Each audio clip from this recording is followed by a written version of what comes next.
Can you guys see the screen okay? Yes. Yep. Brilliant. Thank you first and foremost for joining me. So, like to the audience, just a real brief introduction. I'm sure each of them will go into a little bit more detail. And Lorena, I'm going to let you, as we are British, although Robin sometimes doesn't have the manners of a British person. Um, I'll let you give yourself a brief introduction first, if that's okay, just because I'm conscious of what we discussed. So I'll let you introduce yourself. Thank you. Well, first of all, thank you for having me here today.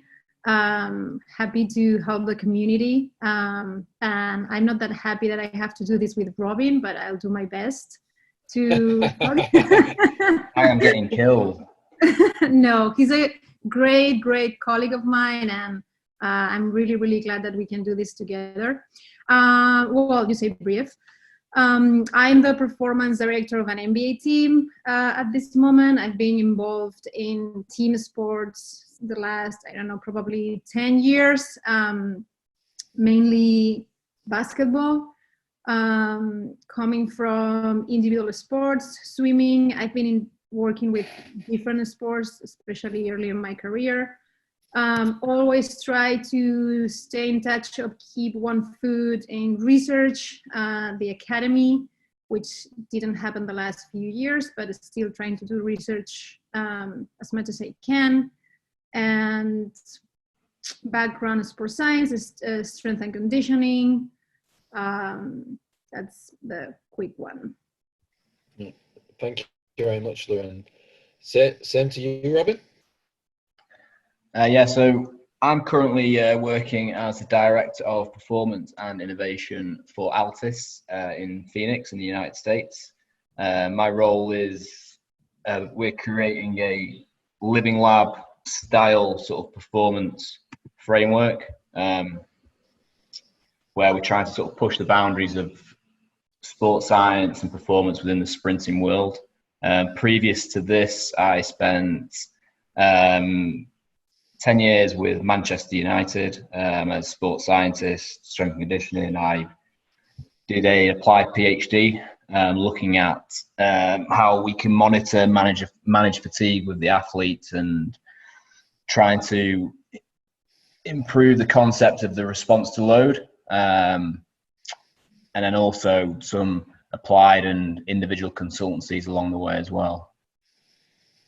Brilliant. Thank you, guys. And I suppose like the one thing that brings you two together, like you've done a little bit of research and work together, is that right? Research together, no, but I think we have had the same interests. Monitoring load, recovery, have a very applied approach because we both have been in pro sports, I guess, Robin? Yeah, I agree, yeah. I think, yes, similar areas and similar interests. I think we've spoken about it on a couple of occasions to try and sort of come together and do some sort of applied recovery intervention research. So hopefully in the future we can get back on that as well. Yep. Yeah, sounds good. So like you both mentioned obviously recovery there as part of your previous work. So how important do you both believe recovery is within your previous work and potentially what you're looking into now?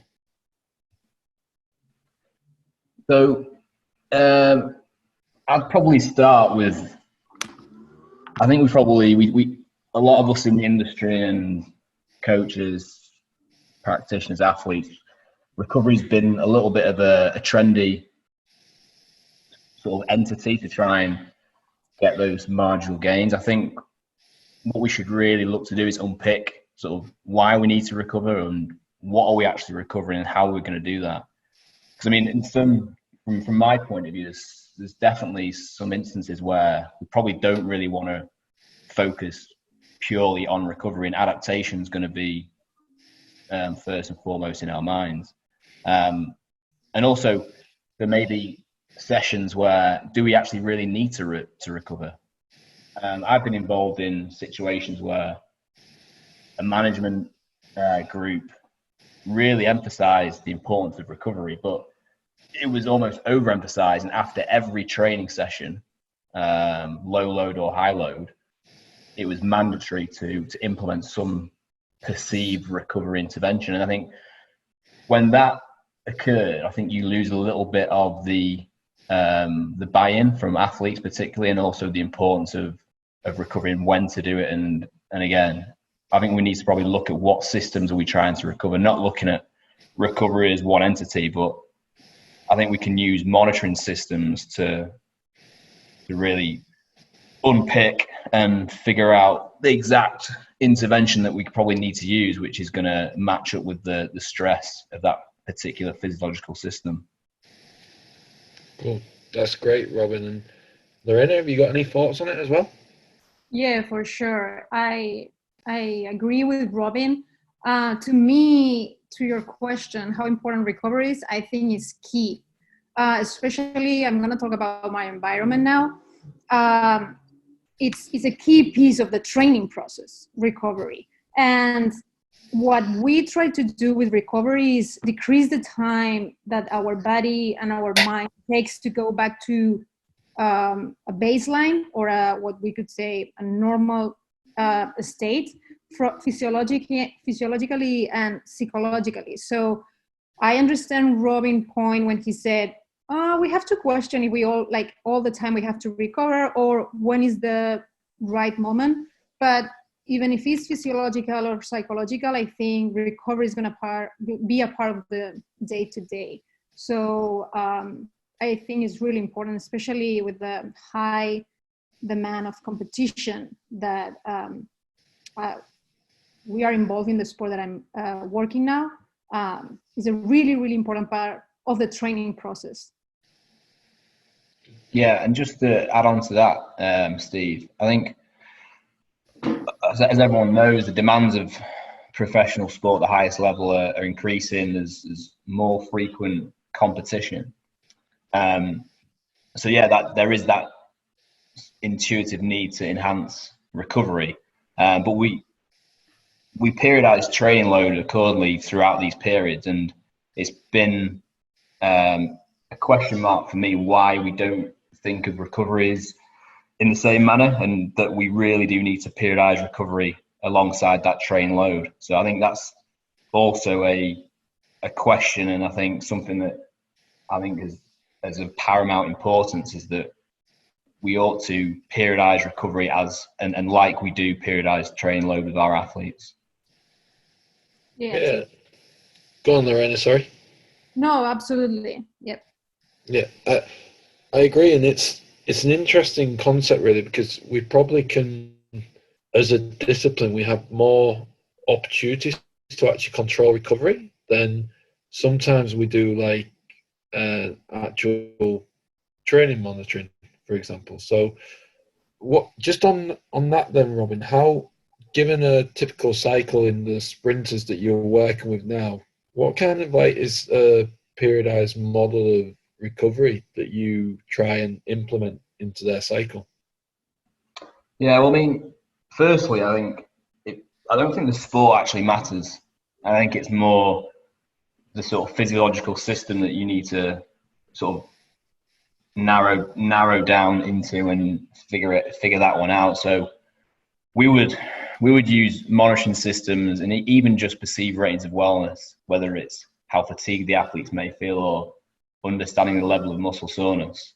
And then on any particular day, we can then match the status of that athlete at that particular time point to something that we may have relatively good evidence for to enhance that stress or that recovery. So, for example, if an athlete, and it wasn't in a time where we were looking to adapt as optimally as possible, and an athlete came in with a significant reduction in soreness, then we know that potentially cold water immersion is an effective tool to lessen those symptoms. So if an athlete is reporting soreness, then intuitively we're thinking there's increased temperature, there's maybe some circulating byproducts, there could be some inflammatory markers, it could be a secondary inflammatory phase that we want to try and reduce. So using cold water immersion and reducing skin temperature,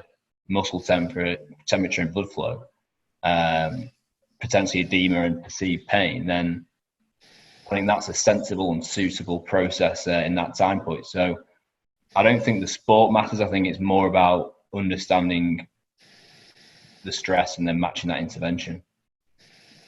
Cool. Any thoughts on that, Lorena, as well? No, I agree. I completely agree. It's more about the stressors that you have to recover on when. No. So just to again, to just on the back of that question, I suppose it's a bit of an interesting debate now within a lot of performance sports. So during high training phases, so for example, a pre-season phase with conditioning, would you use recovery during that kind of high intense pre-season phase? Well, I think the people that we have to think is, what do you want to achieve during every phase of the season? So you're asked specifically about the training camp and your extra conditioning to get ready. So that's right. Yeah, so what I would say is, when we talk about recovery and all the thing is, what do you want to achieve? So maybe we cannot generalize that answer, because during training camp we can have athletes that are the trainer, and we want to achieve, we want them to go through that process where the fatigue and get over that. But actually, if we want to recover during a phase like training camp, we might want them to be as much ready as possible for the next session. So sometimes recovery is going to be the recommendation, and sometimes not. To me, it's not that related to the training phase. Is what the individual players need, depending on the goal for each player, if that makes sense. Yeah, so just to answer that, Steve, and an example I'll give you from Manchester United. So during particularly the early pre-season phase, we would advise athletes that, and educate them. We want to try and stress you. Want to try and get as much adaptation stress into you. So we work with the nutritionist, Mark Ellison, to make sure athletes aren't hammering antioxidants, which may potentially blunt certain adaptations. We would advise athletes only to really use cold water immersion if they really needed to. We didn't ban it completely, so I think that sends a different message as well. But again, we monitored very closely, and so I think it's a fine balance between making sure athletes are fatigued, stressed, but not pushing them over the edge. So if there was, from our monitoring system, if we saw that athletes were considered at high risk, then the importance would then shift from adaptation to recovery. And again, another thing to think about is the quality of sessions that the coaches and the managers demand. Another example was where, this is within the season, 2 days following a game, the manager at the time, the coach, wanted a high quality training session. So if it was earlier on in the season, we were playing one game a week, and you know what, we could probably let them stress a little bit more than we would like. That changed our perception because the manager wanted a high quality session. So recovery was then the most important thing. So I think it's always a balance between adaptation and recovery.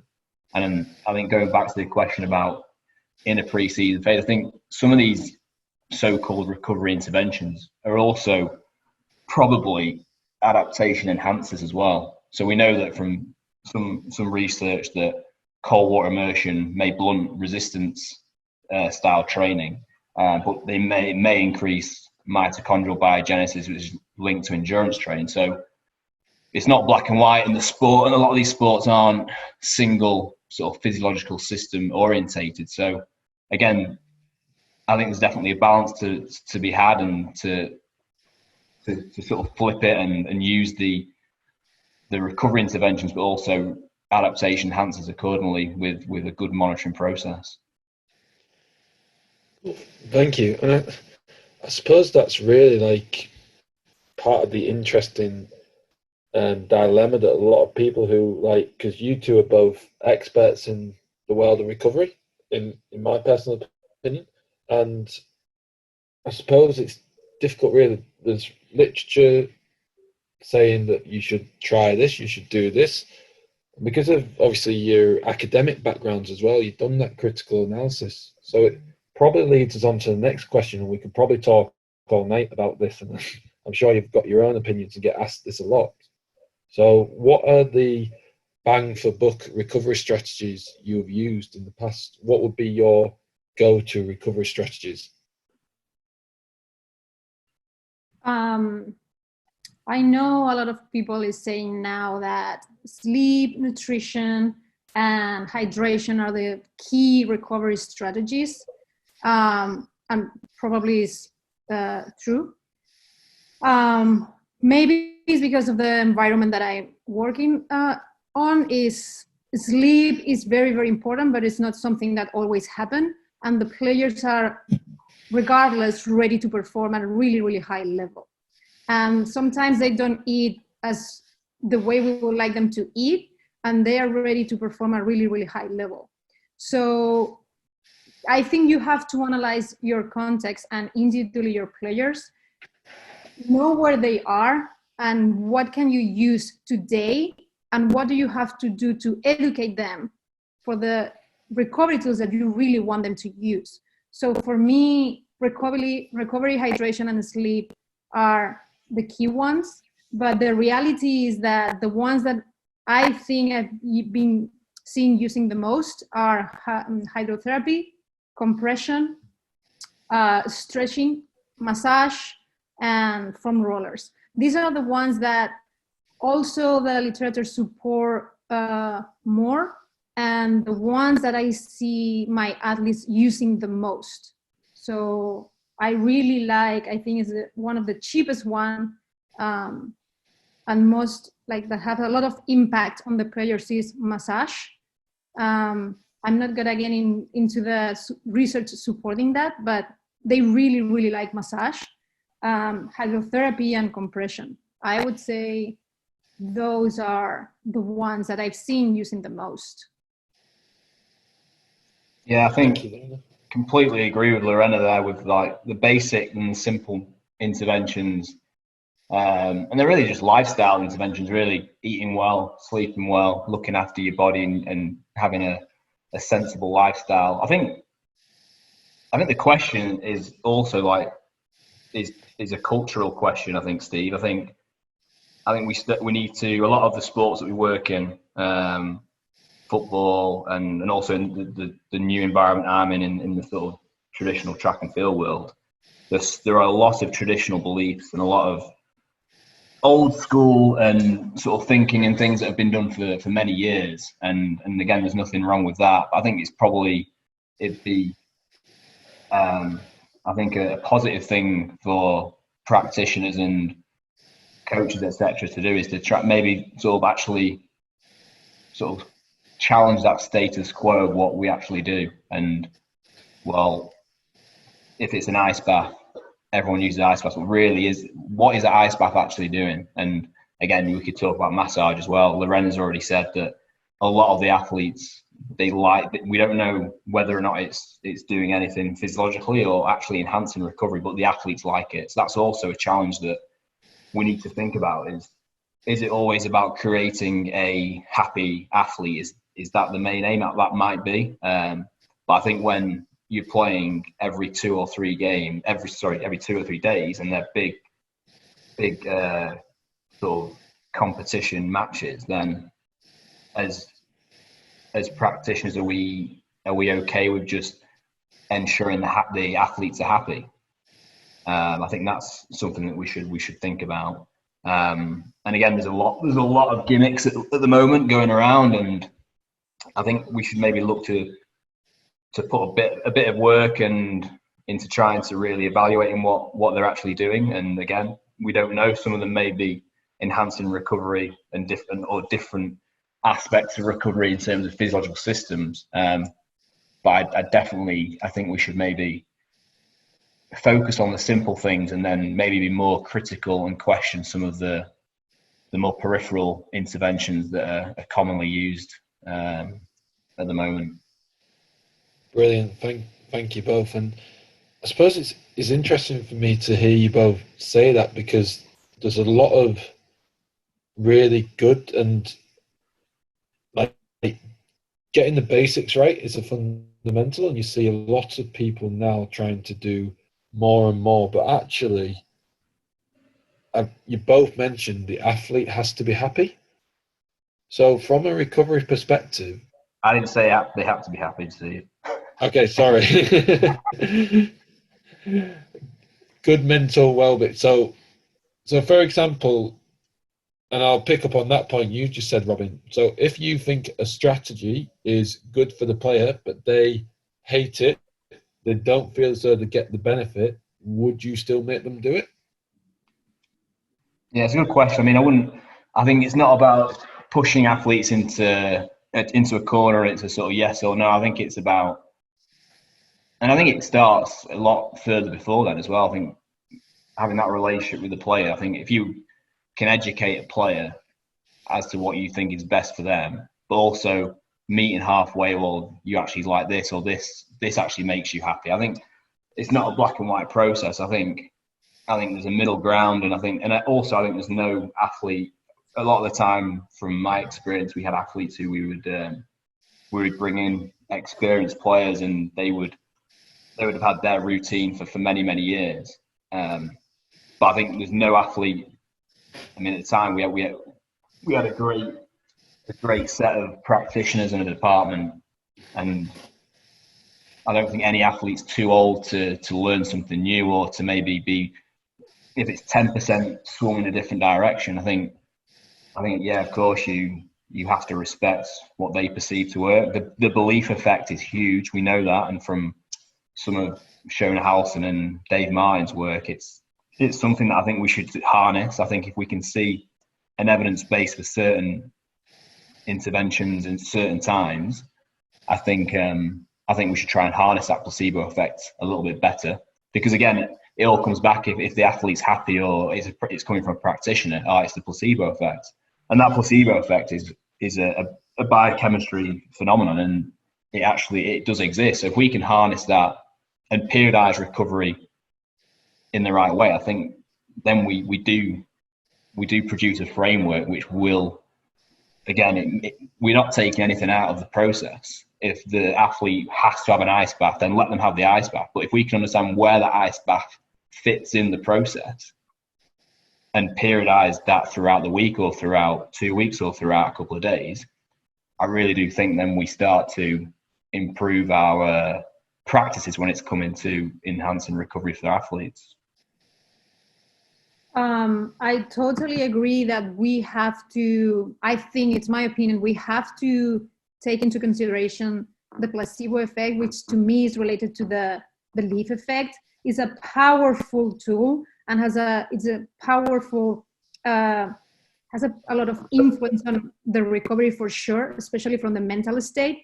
But I think we also have to explain to the players that the fact that you think that is working doesn't mean that it's physiologically working. So if something makes you feel better, go ahead and do it. But I think we have to try to educate them about what the physiological stressors are they performing under, and understand that, okay, this makes you feel better, but actually probably or maybe it's not helping you the way you think is helping. And I think we have to include our athletes in the decision-making process of the recovery protocol, which we didn't touch yet. So for you, what works pre-game, during game, day post-game, and include them in what they have to do, so we can have more the buy-in and convince them with time. And I also think, to your point, Robin, that I think the players usually they don't make decisions in isolation. So when they do cryotherapy, they start doing float tank naps or fancy, trendy things, is because they talk to other players, or they talk to the agents, or they have other people influencing them. So it's sometimes, at least is what I find, is sometimes it's hard to break those beliefs. So yes, I would say, okay, you can keep doing this because it makes you happy, it makes you feel you're better and recovering. But our ultimate goal is to make them understand that maybe physiologically it's not having the effect that they think. And that's when the education and the trust, which comes with time, comes to place. Do you think players are sometimes lazy within what recovery protocols they'll choose? AKA, okay, let's do this one because I feel better, but also I had to do less work. So Yeah, for sure. I think if you asked us as practitioners, and it was like, oh, you got a choice of going in the gym and lifting some heavy weights, or getting in an ice cold pool, or you could just lie in a bed and sort of get your legs rubbed. I think everyone would probably choose the same sort of answer. I think, again, going back to Lorena's point, I think if you educate the athletes, I think monitoring again can be a powerful part of this. And if you're monitoring athletes and you can show changes in some of those physiological systems, and then that means it's a decision-making tree. If this is the change we see, this means, well, this is advised. It may be cold water immersion, it may be massage, or whatever it may be. So yeah, I think it's that's an important point. But I think that's where it comes down to the department as a team to be providing the same message in terms of what is advised for the players, because it probably only take one practitioner or athlete who goes beyond the group as a team, and I think then that weakens the process and everyone's power within that. cool. Thank you. And I'm guessing that's the interesting thing. So one of the PhD students I had at my former club, she actually did an audit of what all the players actually did. So not only from time away from the club, but also what they were doing at the club from a recovery aspect. And it kind of backed up exactly what you guys are saying, is that there's a lot of passive recovery strategies that are used by players. So it's really interesting. I know you mentioned cryotherapy and float tanks in there as well, Lorena. So it was, again, I suppose that links on to, while they may be seen as innovative kind of strategies, do you feel they're going to really influence recovery? Yeah, so I think we need to probably have a reality check as well. The human body is perfect at healing itself, and all we're trying to do is facilitate that process. I think there's not been a great amount of research from a recovery standpoint. It's probably been more very mechanistic or very one single performance measure orientated. So I think what we probably do know is a change in either increasing blood flow or reducing it will probably facilitate some of those physiological systems which are going on when the body's recovering. So I think from that standpoint, that could be a good starting point to sort of lead on. And for you, Lorena? No, I still think the same. What we know based on the research is the strategies that work the better seems to be hydrotherapy, compression, active recovery, those type of strategies. Do I think cryotherapy, percussion, or light therapy, flotation, like all these strategies work?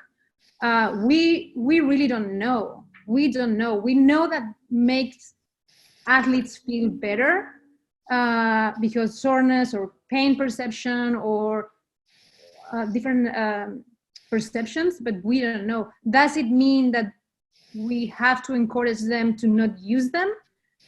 I don't think so. To me, the key point is, do you want to do that? Yes, but don't do that at expenses of the recovery strategies that we know more about them to help you in the physiological recovery. Yeah, that's a fantastic point, I think, there, Lorena. When I think again, it's important that the athlete is perceiving things are working and that belief effect is there. I think it can probably become frustrating and difficult when they choose to do something that is maybe a little bit gimmicky, literally like zero evidence, rather than some of the things that we have a little bit of knowledge about, and we would probably advise as a staff. I think that's probably where it starts to become a little bit tricky. No, it's good. And I know you keep talking about the athlete, which is great, because ultimately it sounds like it's an athlete-centered kind of approach that you're following. So have you, obviously working in different staff countries. recovery is more important first, though. What's that? Sorry, Robin? Staff recovery. Staff recovery. Do you just want to go into a little bit of detail on that? Sorry. No, you're right. Okay, yeah, so staff recovery is more important. I'm sure you're saying that while you're drinking a beer or something like that in your hand at you as well. Bit of mental relaxation. Gary Walker was the expert of staff recovery, by the way. I know he's listening now. Yeah, I think he's attending to this. I don't think he can turn his microphone on like Warren Gregson and have a go at you for that either. So you're lucky for that. So really, because you two have both worked in two different countries, have you found like the culture in the different countries has affected your implementation of recovery strategies? Yeah, for sure. And even between organizations is very different. It's surprisingly different. So I think I'm coming from a country with way less resources and technology and expensive, fancy stuff. And the culture is more, and also I was more involved with individual sports. It's so much easier to educate and make and understand certain types of athletes in different sports about recovery strategies. And also when you have less resources, you have to be creative about how you apply strategies to recover. So yes, but even here in the States, in different organizations, I'm seeing different cultural approaches for recovery, and maybe it's because it's the time it's helping too. So in my early in my career, or in the last 10 years, recovery was the emphasis was in the physiology. What I'm seeing like very, very lately, the last few months, I would say, is how important mental recovery is starting to be for the players and the athletes. And it is amazing me, because I'm a sports scientist, a strength coach, very big time procedures and research base and all that. And what I'm seeing is one of your questions, like what is the next innovations? And what I think is going to be the next recovery big time tool is everything that the players perceive is helping them mentally, especially when it's because my environment, the social media, the pressure, the mental state, they need to recover a lot mentally. So all the new strategies that I'm seeing, meditation, mindfulness, breathing techniques, has been huge lately. So that has been very impactful for me lately. Cool, thank you, Lorena. And for you, Robin? Yeah, I think there's certainly a huge difference between sports and also cultures and staff as well. In football in the UK at Manchester United, I think we had a great staff that sort of came together to sort of really monitor athletes really well, and then we periodise recovery, like I've mentioned throughout, quite well. I think, for example, if we were measuring, let's say, musculoskeletal extensibility type measures, and we saw that there was maybe a worsening in those measures at a particular time point, then at that situation, would a day off or would coming in to do more mobility work be the preferred option? And so in that situation, extra mobility work would maybe be the correct rationale to then improve general joint mobility, because that would have been one of our factors that we want to try and improve throughout the season. So, but it may be that athletes didn't have a day off for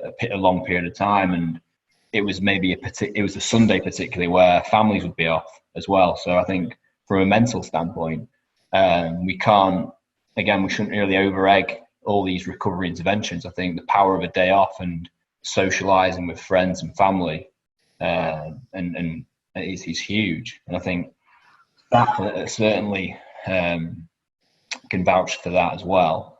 I think in my current role, I think that it's much more our athletes are looking to compete sort of in terms of peaking wise a couple of times in the summer period. So it's more about adaptation. So recovery, although it's very important, the emphasis and that balance that I've spoken about is more on the adaptation side.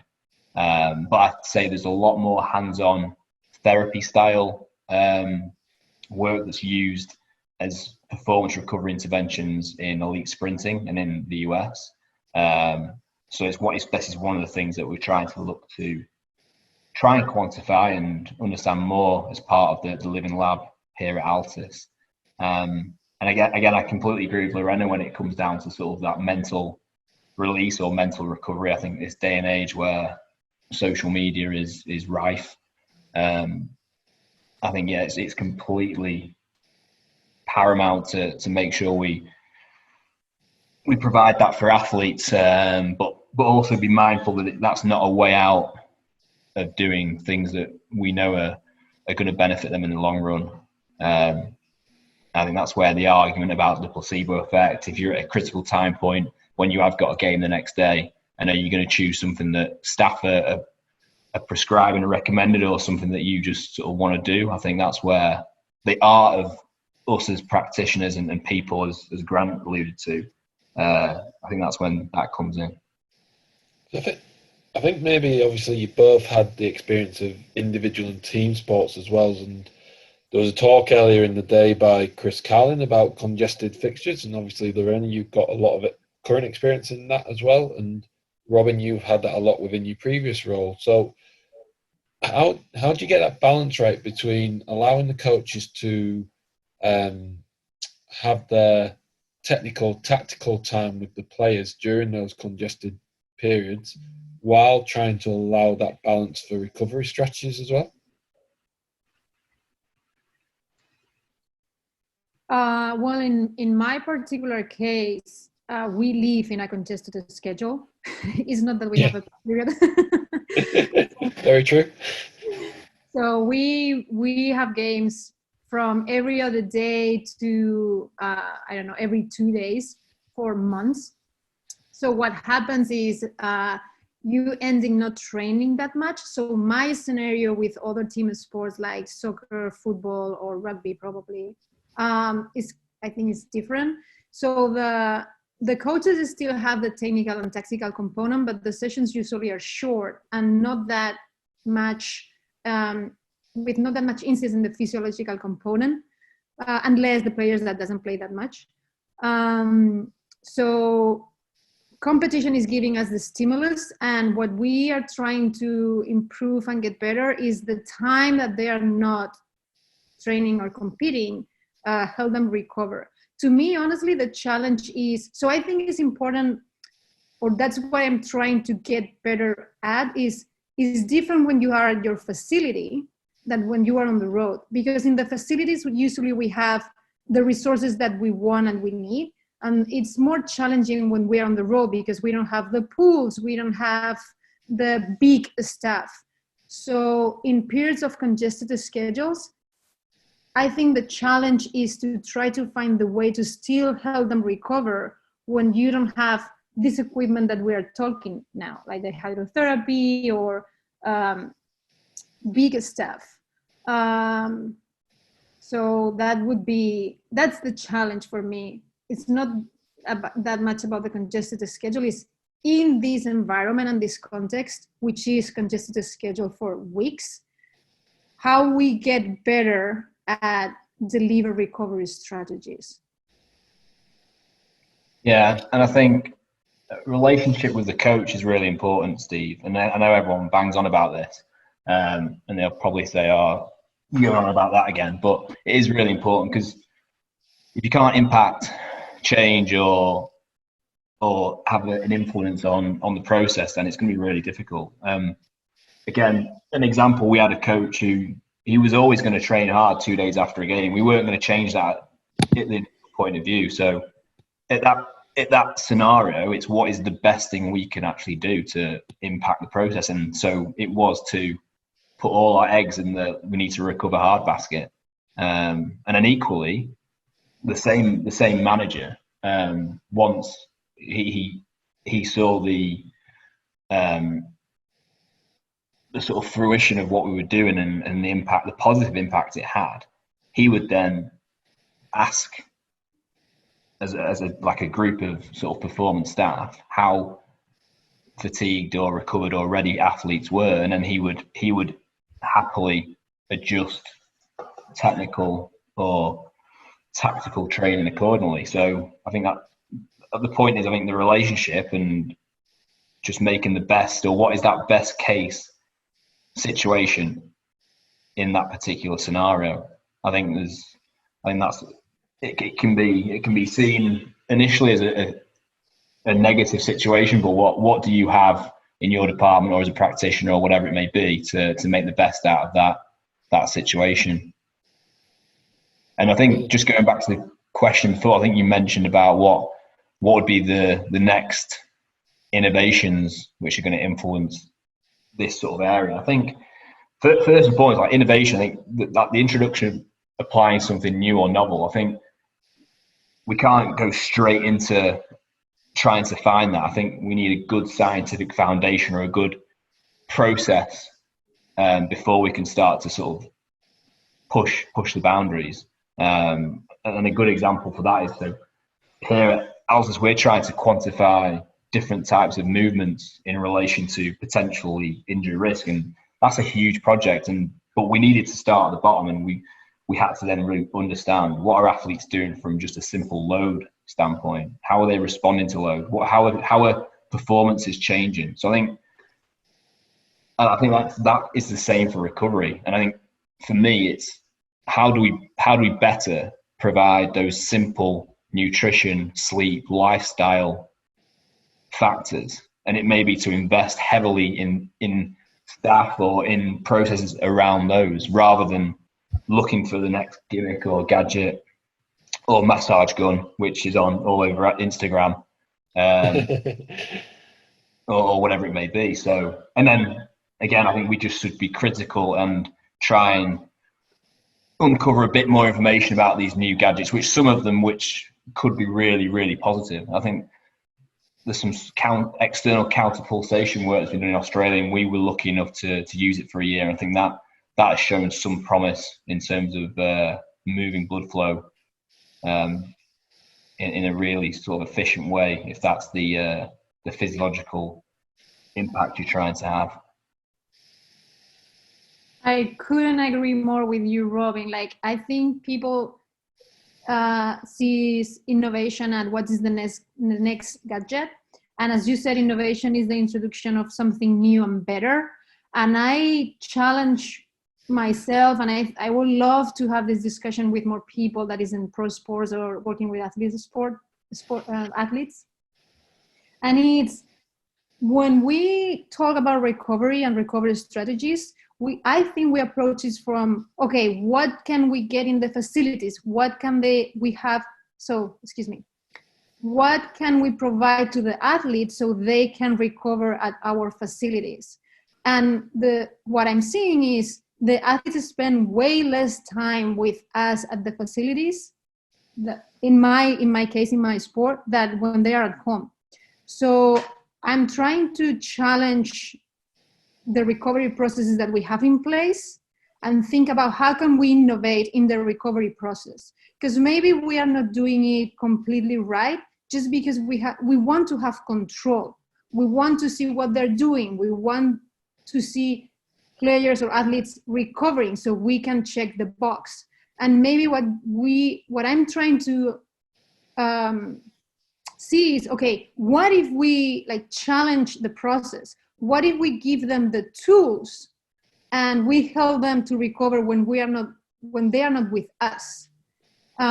So from the innovation point of view, I think we have to think if we are doing the best that we can to help them recover, because maybe the control factor and the fact that we can have more like the big stuff like the pools, cryotherapy in the facilities is limiting us in terms of having the athletes doing recovery when they are not with us. So I couldn't agree more with you, Robin. Yeah, and you know what, Steve? I think maybe at certain time points, and I'm not saying this all the time, but the next innovation might be just to take a day off and having that type of mindset.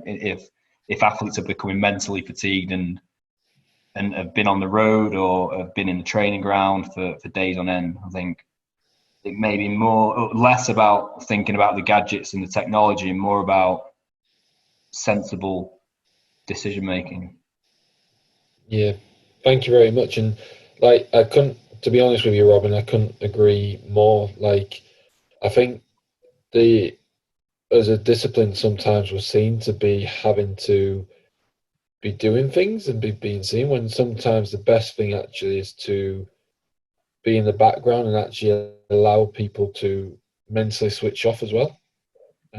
So yeah, I couldn't agree more with you. And sometimes like we mix up this word innovation, like Lorena, you said it spot on. Like it's got to be, it might be new and it might be better, but actually there might be better things that we're not using already that are actually innovations for our organization. So it was a really fascinating talk, guys, and thank you very